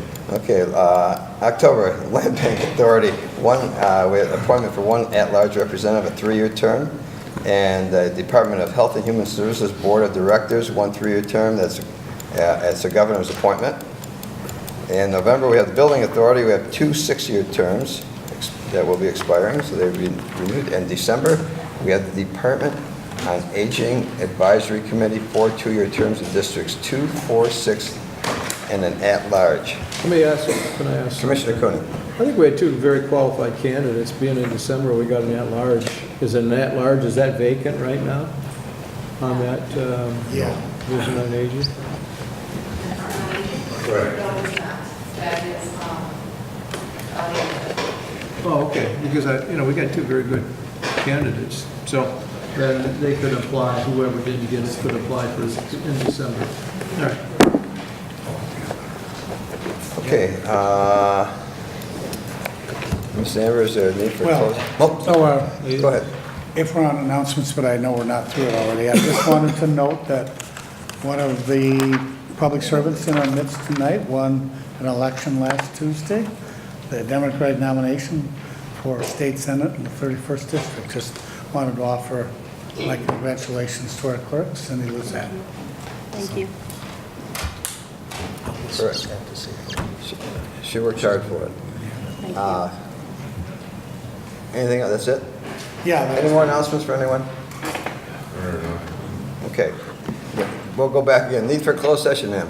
Mr. Chair, we are requesting a closed session to consult with an attorney regarding settlement or trial strategy in connection with pending litigation to Kathy versus Dave. So we need a motion to go in closed session. So moved. Board, roll call, please. Commissioner Krieger. Ernie. Krieger. Commissioner Krieger. Yes.